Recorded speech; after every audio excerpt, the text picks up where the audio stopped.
Hello and welcome. As we're waiting for people to enter the Zoom room, please share your name and location in the chat feature.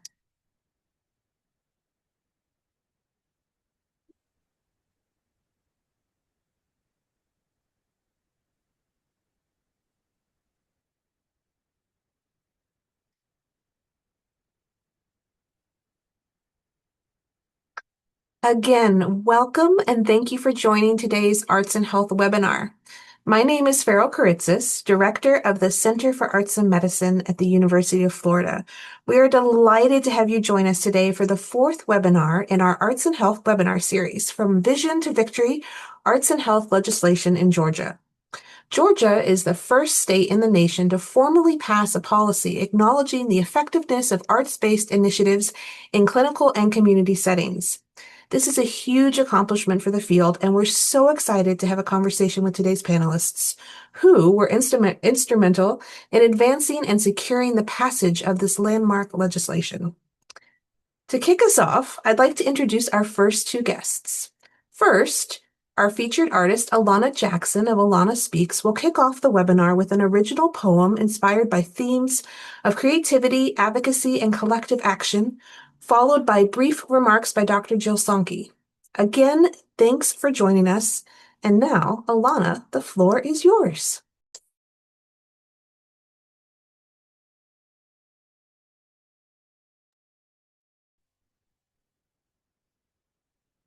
Hello, hello. I'm so grateful to be in this space with you all today.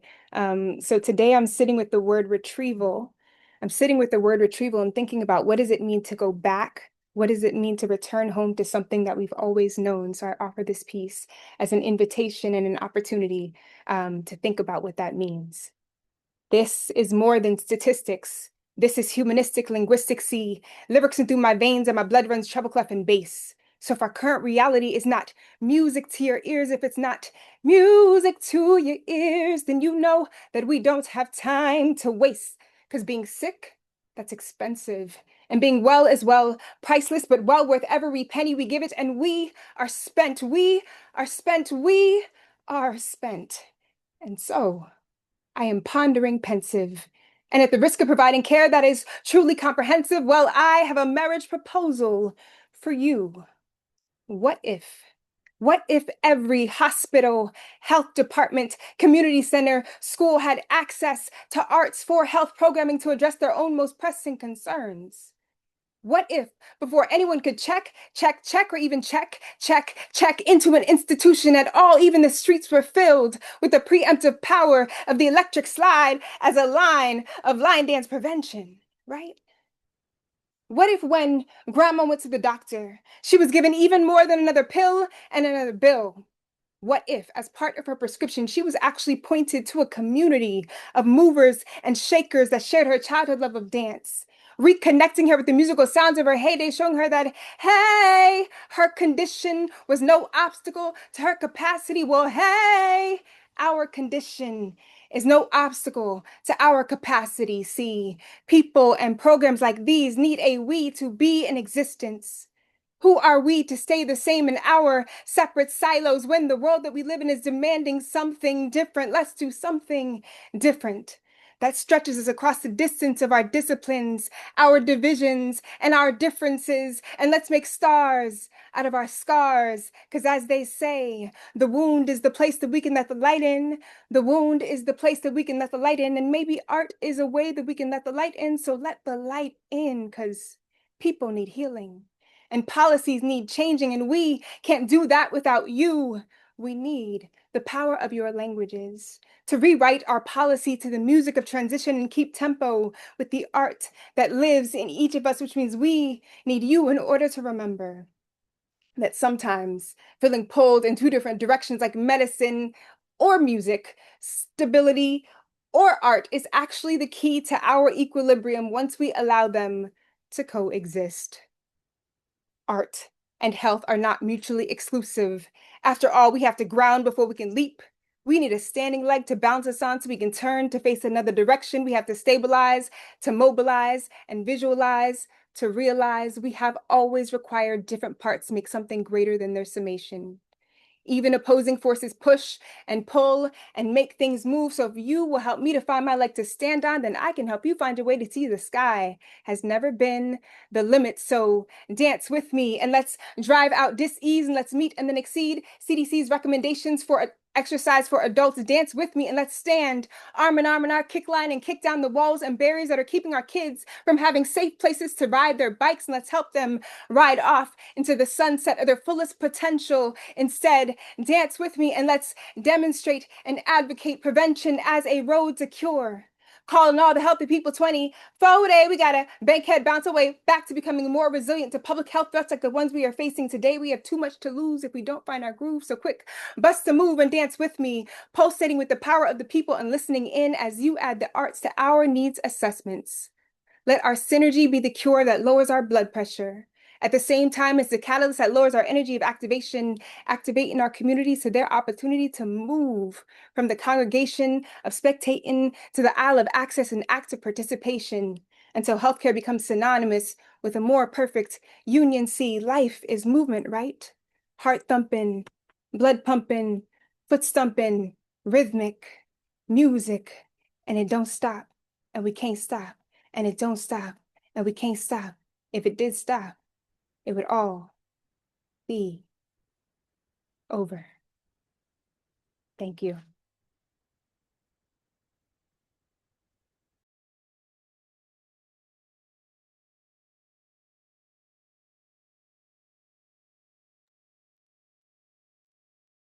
Hello, everyone. It is impossible to follow Alana Jackson. That was spectacular. Let's keep giving Alana love. That was just so beautiful and such a great way to begin this event.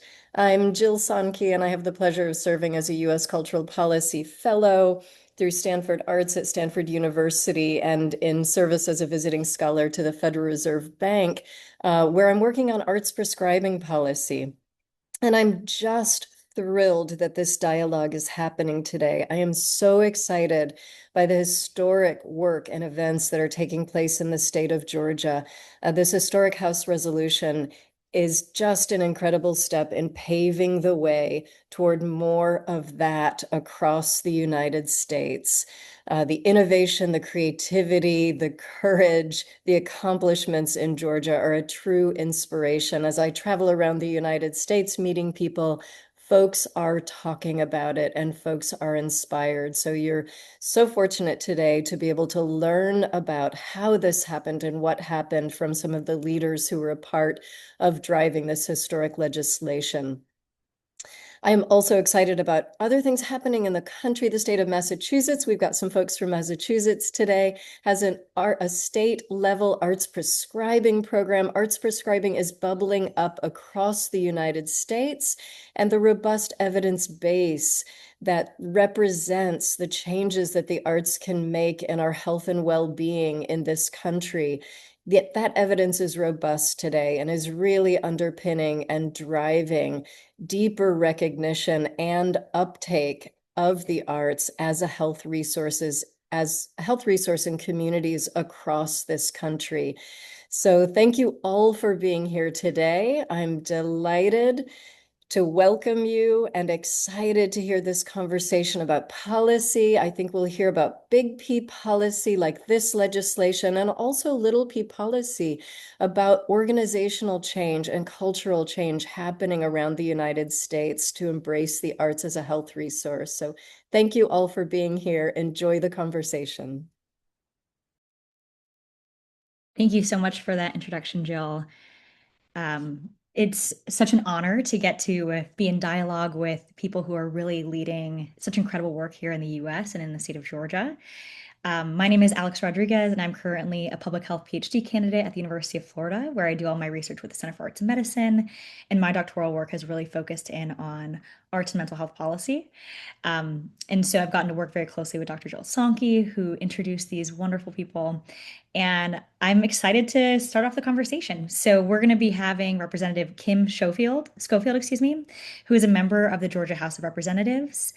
Marcel Foster, who is the CEO and co-founder of Performance Hypothesis, Delon Burnside, artist and founder of Burnside Artist Retreat, and Dr. Khadija Amin, co-founder and director of policy and research at Black Health.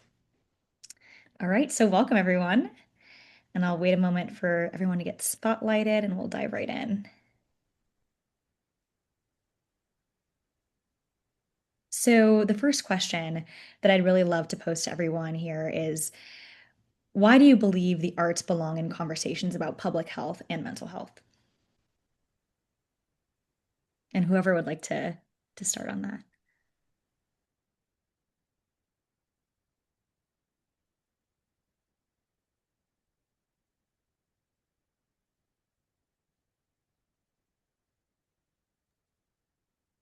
Well, I saw Kim was unmuted, but since she's being a bit reticent this day after Memorial Day, um, I I really want to just cite our friend Daisy Fancourt.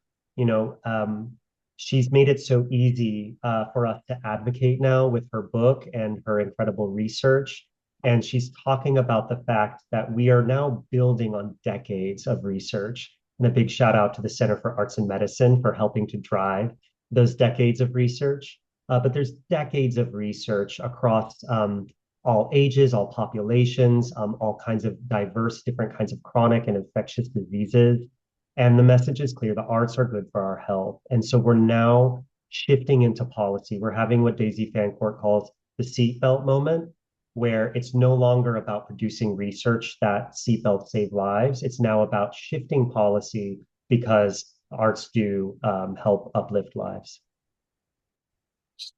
And I'll add on to what Marcel has said that, as a Georgia State representative who serves on the Health Committee and Creative Arts, I knew, and we have so much evidence around arts is more than just for entertainment. Anything that we're doing in a space that uplifts and heals and also works for the total well-being of our community is what draws the attention of me and my colleagues.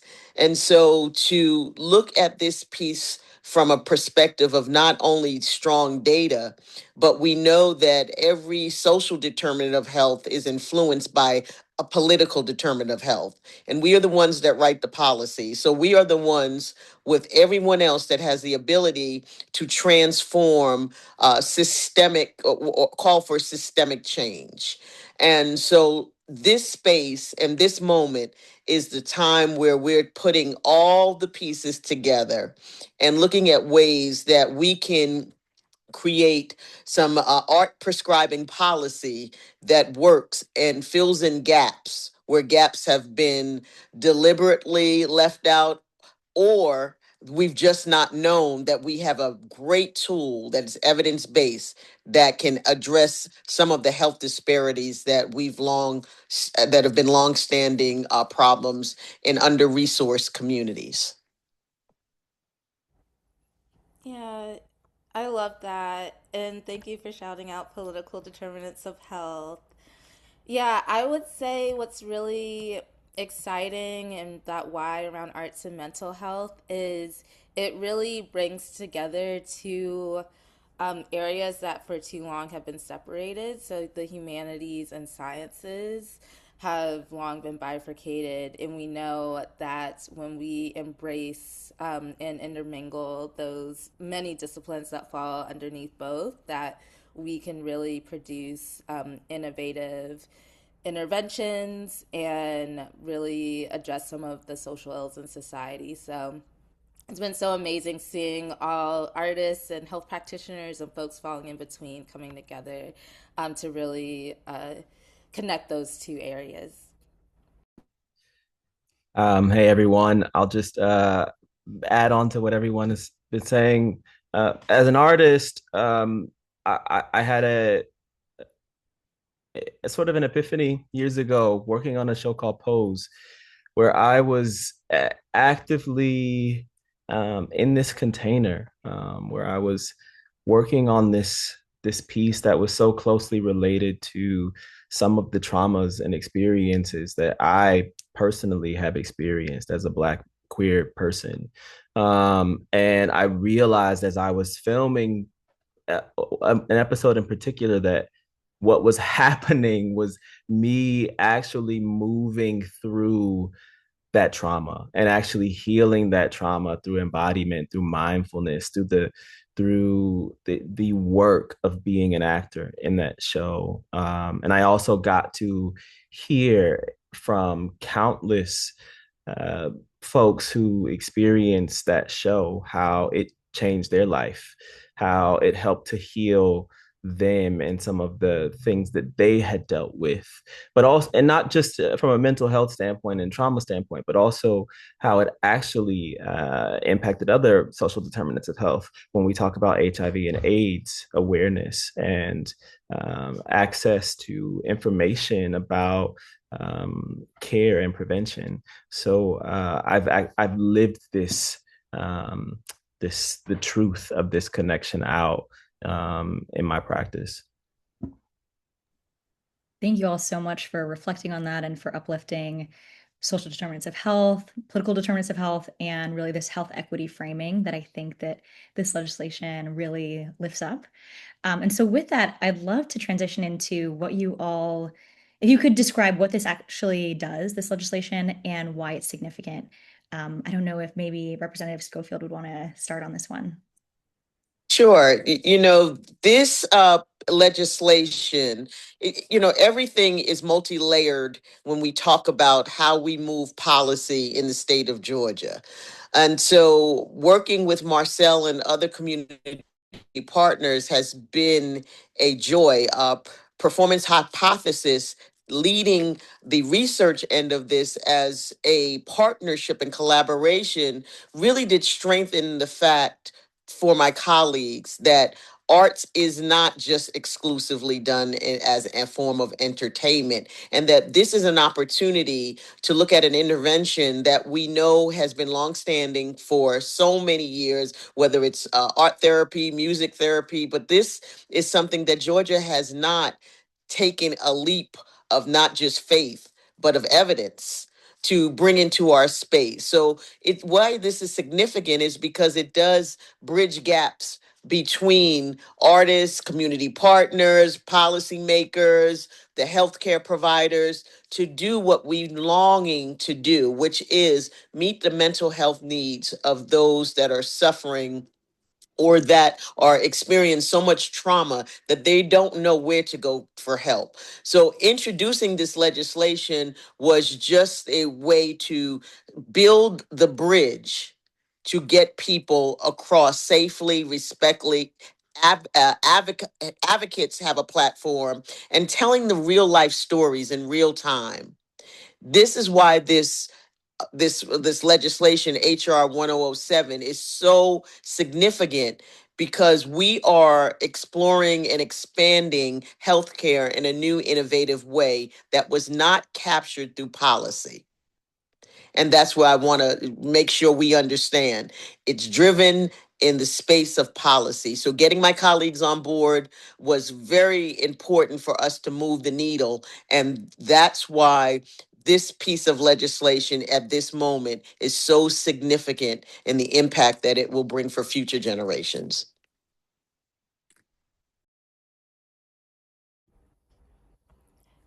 Yeah, I love that. And just to piggyback again on that political determinants of health piece. So, core to that framework is the idea that policies and laws and political structures distribute power and opportunity in our society.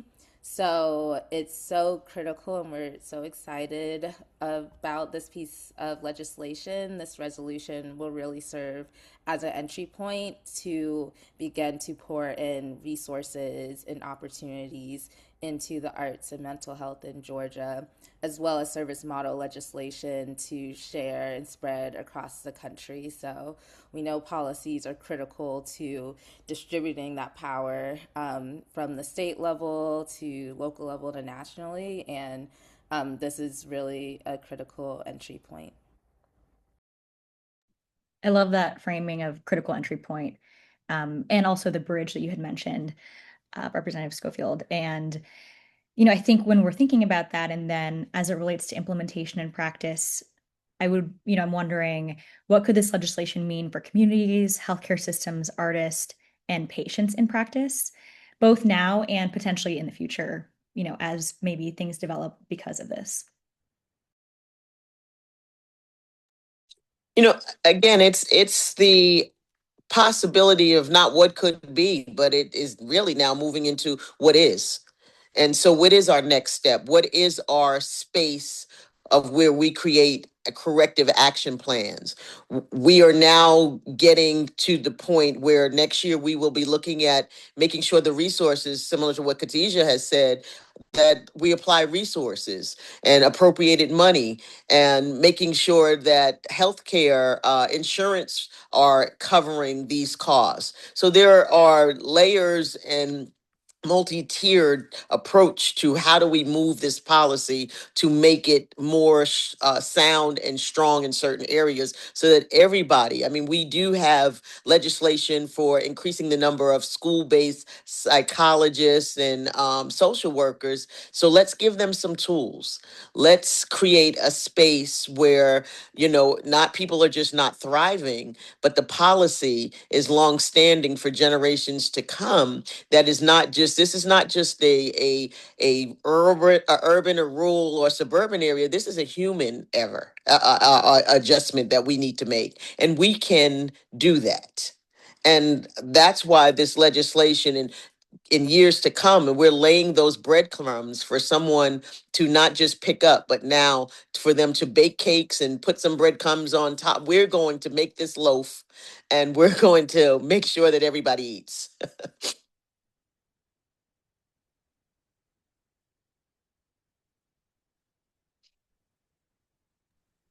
Yeah, that's great. I love the breadcrumbs and the analogy there. And I think you're lifting up such an important point of policy being really an important lever for sustainability for this work. And also the idea that policy can be so multi-layered and that this is really such a foundational piece in order for there to be funding streams attached, in order for there to be regulative policies that really enable more of this work to happen. Yes, bake the loaf. Love it. So moving on to our next question, you know, how do you hope this legislation will take shape across Georgia's diverse communities? And what could meaningful implementation really look like in practice? So I'd love to hear some more voices. I mean, my goal is to get to the finish line and to set the policy in motion. But the stories and people's lived experiences or what's going to shape us. But I'd love to hear the activist voice and those that have been in this work find out to let me know, what does the win look like for us? Yeah, I could speak to that a little bit. I mean, I think being a part of being a part of community here, part of the artist community here in Atlanta, I think one of the biggest challenges as a city full of creative people is infrastructure, is resources being funneled to the work. And so, my hope is that not only do we begin to change the way we think about art as being a mechanism for healing, but it also is a really integral part of our human experience that deserves to be treated in the way that we treat healthcare. It's not the same thing as healthcare, but it's just as important. And its benefits extend to our well-being, to our mental and physical well-being. And so I was just spending some time with a photographer this past weekend, and I shot a short film about a month ago with several folks: cinematographer, producer, actors, dancers, choreographers. And the intention is, yes, to create something that exists beyond the time that we're spending together making it, so that other people can experience. But the other part of the intention that I'm setting in holding these containers is how do we create a moment that is healing for us in this space as artists, as people? How do we create a container that is just about the human to human connection in the making and not about exchange and extraction?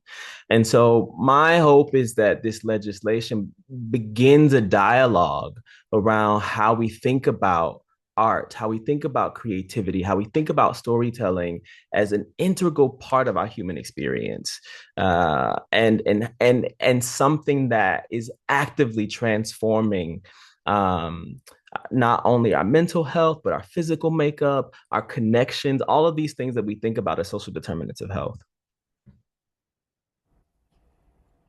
I love that so much, Delon. And um, that humanness and the storytelling piece is so powerful with the arts.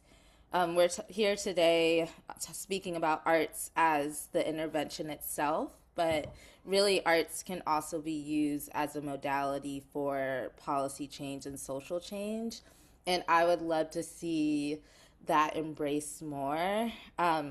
By our both on the activist organizer side and from policymakers. So we know data is so important, and we want to see those stats and that quantitative information around what's driving outcome. But I also think that arts and stories are so powerful, and it's been really wonderful to see even in this process how we've been able to fold in arts in the policy change process. And there's different like modalities like photo voice and different ways that creative expression can be used to share the stories of those most impacted by inequitable policies to shift policy. So that's what I would love to see is like more of like the arts being embraced as a policy change mechanism.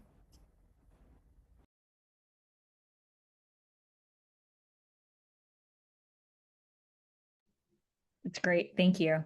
Yeah, and I think that reminds me a lot of, I've heard the term artivism before of, really mobilizing the arts for activism. And I think it just is such a natural fit, especially a really strengths-based approach for this intersection. So thanks for lifting that up and for really highlighting how it, was a part of this movement as well.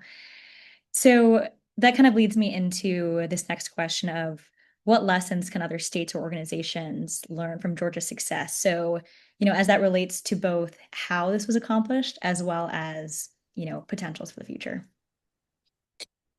Yeah, so it's been an honor to receive emails from folks from across the nation.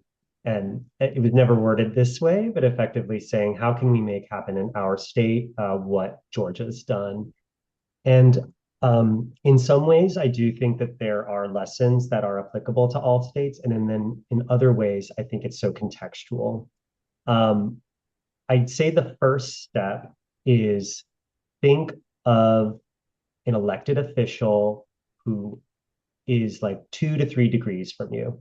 So, and it's important that I share that Representative Schofield is the mother of one of my besties, right? And I met her when her daughter, Tyler, was in a class for stand-up comedy. So actually, art brought us together and we sat next to each other. And I was telling her all about the work that Performance Hypothesis does.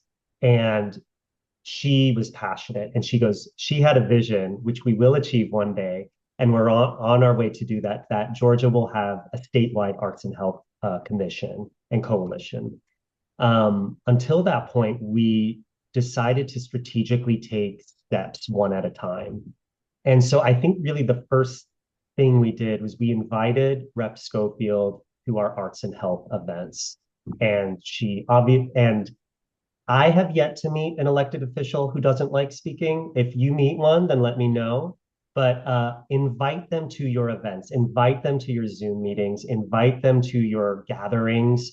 They they love to share their ideas, um, And in terms of us making a shift towards policy, it's not going to happen without elected officials. And whatever level it happens at, whether it's federal or county or city, everyone talks to everyone. This past weekend was Atlanta Jazz Festival, and I was Performance Hypothesis was very lucky to be evaluating the impact of that. And I got to meet Congresswoman McBath. I got to meet all kinds of city council members, all of whom knew HR 1007 and want to see that success continue. And so once people are talking about, oh, we've just done something new and innovative, they want to be a part of that. Arts and health to a lot of elected officials is still new and innovative. We all know here, it's been around. I saw Lois's comment since the 90s, right? We've been talking about this for decades, but now elected officials, we have this great opportunity to bring it to their attention. I'd say the other critical point in every state, but especially in Georgia, was identifying bipartisan wins. In full disclosure, we did file a separate bill, a separate resolution 117 2 years ago, and it was effectively looking at leveraging the arts to address racism as a public health crisis. And for reasons that we all know, that didn't fly. And so we did what we do best, which is we adapted and we strategized and shifted that intention to look towards arts and mental health more broadly. And that passed unanimously. And every single representative on the floor voted for it, which was a really exciting moment. And I think the one last thing I'll add is that in making it bipartisan, when you find these work with your elected officials, come and then ask them, who should I talk to? And Rep. Schofield told me, you need to talk to Todd Jones. Todd Jones is Georgia's state representative and Republican. His tagline, he's up for reelection, is relentless conservative, and he's a mental health champion. And so we spoke with him, and what his reflection was really interesting was in being a caretaker for a family member who has schizoaffective disorder, and this is public information. He and his wife, after listening to our pitch, basically on the resolution and being a signer for it, his wife reflected to him, can you imagine how much easier our lives could have been if we had had access to the arts while we were caretaking? So they came at it from a caretaker's lens. And so there's so many different lenses to arts and health. And once you identify what that lens is, you can really build a bipartisan policy and see that. So I'd say that those two critical points, inviting elected officials and then finding bipartisan wins, and really finding wins that are specific to your state. Mental health is a big challenge in Georgia, unfortunately. Our mental health outcomes and services are lower in the country. And so it became this opportunity of like, let's do this resolution to make that change. I have friends up in Maine who we've talked about the fact that opioid addiction and the epidemic really hit Maine hard. So potentially exploring opportunities to look at policies related to arts and substance addiction. And I'll add on to what Marcella said. I mean, it is the trifecta. Contrary to belief, legislators do not know everything. We are very myopic when it comes to certain things. I mean, I remember talking to the health chairman, and he said, I listen to music every day before I come to session. But he couldn't, it took a little work to move them to understand this is more than just listening to music. It is, again, what Khadijah and Dylon has pointed out. I mean, these are life-changing effects.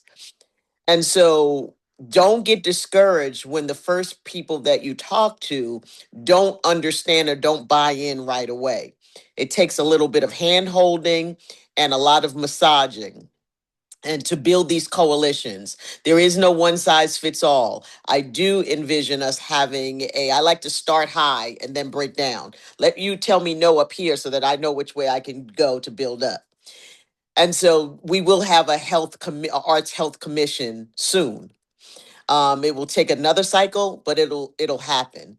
And then leading with that, the data is the evidence that we need, and leading with those lived stories. The fact that Marcel has touched not just Representative Jones, but his wife. So you've got to find the champions whose stories connect. And that means getting to know them, and more importantly, them getting to know you and your personal narrative and stories. And that's how we start to move policy change. The more voices in the room, the more action gets taken, the more of a priority becomes. So do not be afraid to get to know us in that space, because you're the voices in the room. We just have the power of the pen, but you have the power of the voice. The two come together and they marry, and it is explosive. But it's doing that activism and that advocacy work that starts to change the policy, because those are faces that I see now. It's not just an abstract, it is somebody's story that I've heard. And so connection is your biggest ally right now.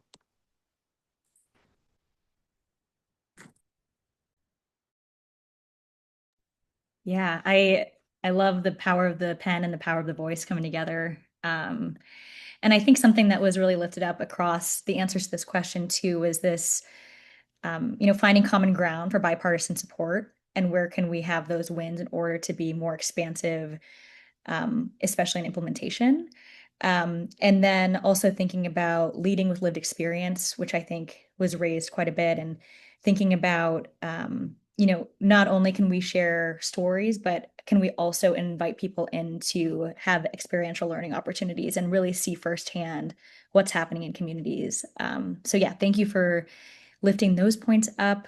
And so my next question is, what does victory look like 5 years from now? I know you all had mentioned potentially a commission for arts and health at the state level. What else do you see, in this picture that you're painting?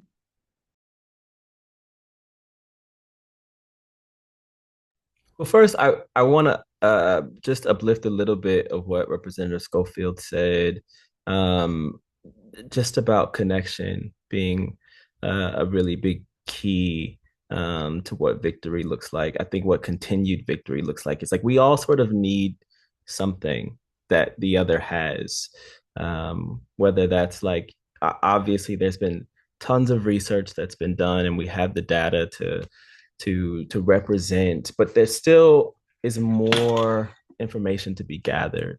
And there are artists out here who are doing the work, who want to be doing the work, who don't always have the funds to do the work, and don't always have the funds to bring in someone to collect data, but that's not their strong suit. And so figuring out how you sort of uh, collaborate across the areas where we all have strengths to achieve the common goals to continue to win. In order for Rep. Schofield to do what they need to do, they need data. In order for the folks that come, Marcel and Khadijah, to come and collect data, they need artists who are doing the work. And so finding those folks in your community who you can partner with. We say we don't necessarily have funds to exchange right now, but we have the power of the voice, and we have the power of interpretation of what's happening in this space and how we turn it into data, and we have the power of the pen that we can then create these coalitions. And I think even in Georgia, in Atlanta right now, as we have this victory, the work then becomes about how do we continue to strengthen these coalitions and these collaborative partnerships so that we can drive the movement forward. Yeah, I 1000% agree with that. And I think so much of the success is already happening. It's really exciting. The infrastructure is actively being built. So I see in the next 5 years that infrastructure Delon's point, being strengthened and really thinking about infrastructure holistically. So yes, of course, a line item in our budget would be amazing, and like we need those dollar resources, absolutely. But there are other elements as well, like that data piece, and I know a lot of folks on the call are in the academic space, so getting more academic partners on board to support with that data. Backbone coalitions and organizations. So in Georgia, we, led by folks on this call, like have created these amazing coalitions. And I think for states that are just getting started in this area, to really bring people together and build that backbone coalitional infrastructure. Strategic communications around the impacts and successes. Like we all know on this webinar, the impact of arts and health. So how are we sharing that? How are we getting that outside of peer-reviewed manuscripts? And of course, the stories, and everyone plays a part in storytelling, whether you're the storyteller, whether you're in more of like the director role, more of an amplifier role, and continuing to share the message around arts and health. So I think Georgia is like, I know Georgia is a leader in this space, and we're already building that infrastructure, and so continuing to strengthen that. And I'll just add my little take on what victory looks like for me in the next 5 years. Hopefully I'm still in my seat, but victory means that arts in health is no longer viewed as like something that's just an add-on component, but it really is recognized as part of the whole person care, and therefore treated and respected like that. Again, building the infrastructure. But my call to action on that is that everyone on this phone has a capital, a state capital at some level. If you want to know how to expand the messaging, show up at the Capitol. Have your arts and health, arts and healing, arts and have that day, an advocacy day where you get to tell your story to us that don't normally get in the room with some amazing, powerful people like yourselves. So you do need a champion, but you also, this is your right. You're the People's House in Georgia. Is the Georgia capital is called the People's House, and if you are breathing in a people, then you need to come home and ask for certain things in your house. So that's where your work comes in and continues. And in every state, there are times and opportunities that are untapped, that people are not going into the Capitol and always expect the legislators to come out. Sometimes you have to go in and pull us out. I'm so glad, Marcel, that you told me about running into Congresswoman Lucy McBath, a good friend of mine, and others. So now when I call her later this week and say, hey, what can you do on a federal level that'll help us move this needle here in Georgia? So building up, building down, going to your local municipal governments, talking to your mayors, talking to your council people to say, this is what we're doing across the board. And don't you want to get into this right now? This is an opportunity. We've created space for you not to just have a seat at the table, but for you to take the action needed to do this in your local jurisdiction. Yeah, thank you. And I do think truly any sector, first of all, policy and legislation, these are very tough to define terms. Creative art therapy licensure, that absolutely is legislation. This particular resolution voted on unanimously, but so are changes in local county health board. So are changes in grant language. And so I think it just really, I do think that my experience has been starting with somebody within your circle and then just sending that first email and maybe send it more than once, right? Because elected officials are getting hundreds of emails a day, and and typically if you send, I think my rule is always send at least three if you don't get a response, right? Because it's never personal. And Lord knows I miss emails all the time too. And then I think that there is a wonderful thing, and that wonderful thing is FOMO, because the second your county is doing this cool, innovative thing that's getting some headlines, the city council members nearby say, wait a minute, why is Fulton County getting all this? Or I live in Fulton County. Why is this county doing these cool things? Why aren't we? And then that's a bridgeway to that conversation. And then, oh, well, what about this city? And so I that's started to happen in our neighboring state, North Carolina, where they're like, Georgia is the first. How about North Carolina will do something bigger? We'll get a bill in place. You don't have a bill yet, which is really the exciting thing about FOMO because the rivalry actually works, right, to help push the needle forward for more policies that will positively impact people's lives.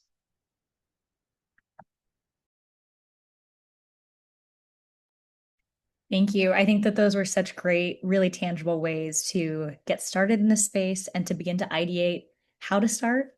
So we're going to go ahead and transition now into our Q&A segment of this session. I just want to note that I'm not sure that we'll have time to get to all of these questions. And if we don't have time to get to your question, we'll make sure to get a response out to you afterwards. So just wanting to note that up front. So one of the questions that I'd like to lift up was by Vanessa. And she said, what was/is part of the strategy around getting more elected officials on board with supporting this legislation? So I know you talked about how you engaged Representative Schofield, and I know Marcel talked about another conversation that you had.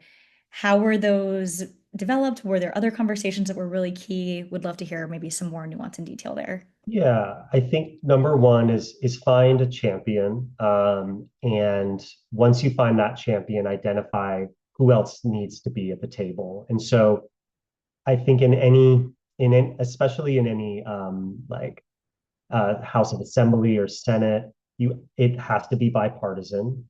And so then identifying whoever your champion is, whatever the other party is, identifying those other. So for us, we identified, or Kim Schofield recommended Todd Jones because he historically has been a mental health champion. He worked tirelessly to make sure that all mental health resources were covered by Medicaid and Medicare in Georgia. So, given that precedent and passion that he was open to then bringing in his friends and then bringing in the Democratic leader, Representative Mary Margaret Oliver, to the conversation. And there were so many different people who all played different roles. DeLon played such a huge role in advocating and just being a wonderful friend throughout the process. Dr. Khadija Amin was so brilliant in crafting the language and helping to give feedback to make sure it was really poignant and replicable. And Mary Margaret Oliver's staff member, she went out of her way to make sure that all of the bureaucratic work that went into place went in on time and that we were notified before it went to special rules and we were there when the special rules meeting happened.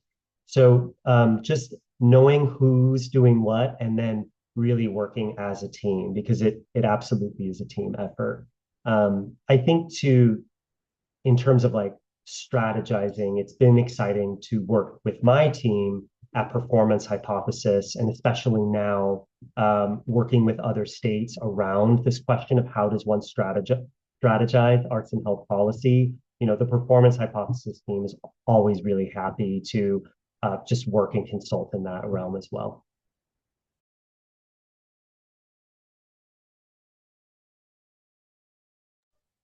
Use every resource that you have. The good thing is that you all now know me and have access.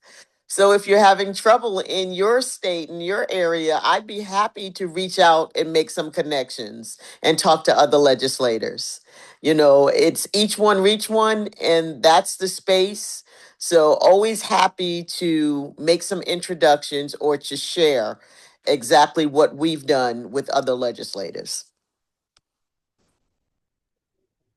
Thank you. And thank you for offering that. So this next question is from Galen McCormick. Can you speak to examples of how arts were used in the policy change and advocacy efforts? Yeah, happy to. And yeah, as I mentioned, arts can be a really powerful tool in that policy making process. I think that for this piece of legislation, the intentionality around including artists at every phase. We had artists in the Capitol building, and we're really strategic with trying to get performances in the building for the first time. We also had regular coalitional meetings where we had performers. Just starting events programming with performers has been really powerful. But in general, I think there are so many examples of the arts being used in the policy change space, particularly when it comes to health.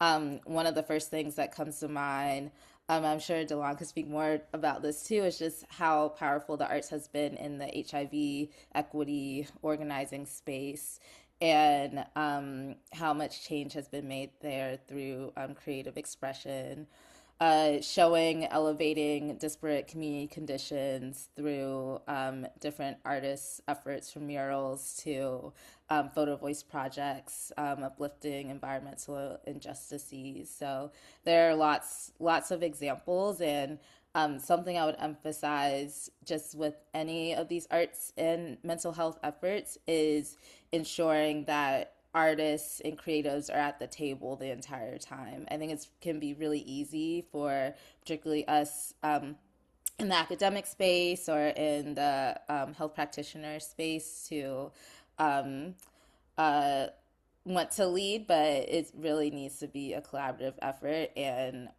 artists have to be centered. Absolutely.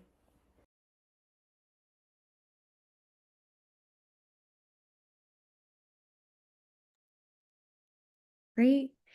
And so this next question is from Jane, and she's asking, can you describe the lobbying effort to get this passed? How many years did it take? So maybe if you could expand on timeline. Oh, Representative Schofield, I'm noticing that you're muted and not sure if you're responding to anything. I will jump in and say for this resolution, lobbying was not involved. We did what you would say advocacy, but potentially as we continue to prepare for the 2027 session, we likely may involve lobbyists. Kim Schofield, um, you are on mute, Rep Kim.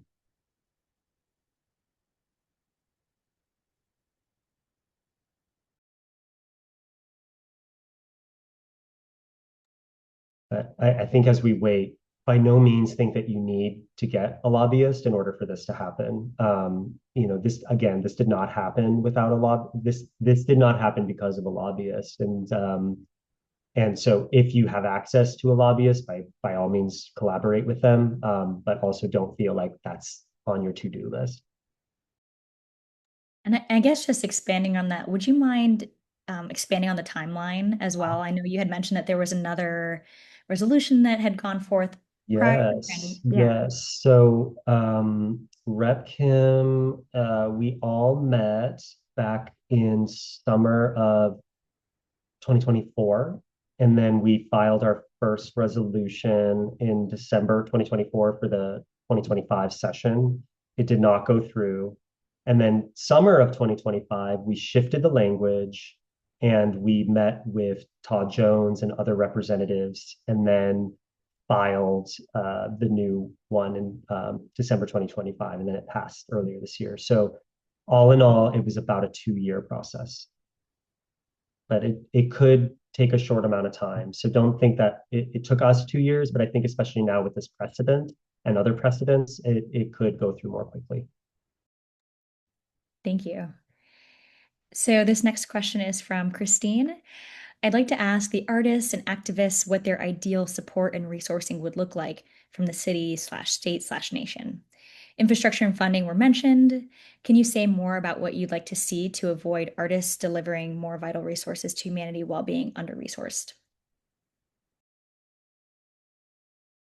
Yeah, I mean, I think whew, it's a the main thing is like being under resourced. We artists do a lot of labor with without always being properly compensated and supported. It's really difficult to do life-changing work when you yourself are trying to figure out how are you going to take care of your living expenses, how are you going to feed yourself, whether or not you're going to have health insurance. These are very real concerns of artists at every level, including myself. If you don't, if you're not working under a certain union contract and you don't have enough uh, hours or income for the year to actually keep your health insurance. My health insurance is going to run out in June, transparently. And so that will mean that I will have to pay for out of pocket health insurance if I'm going to have health insurance. And so these are very real issues that also impact my mental health.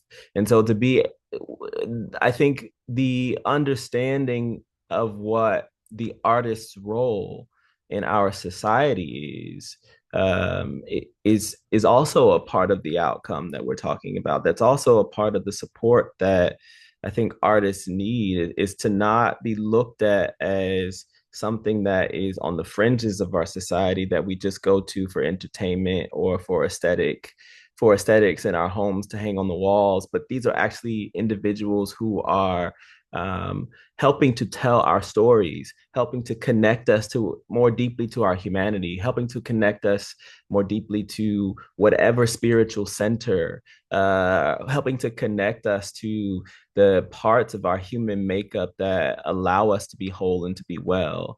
And so I think it's a fundamental restructuring of our understanding of the artist in society that has to take place.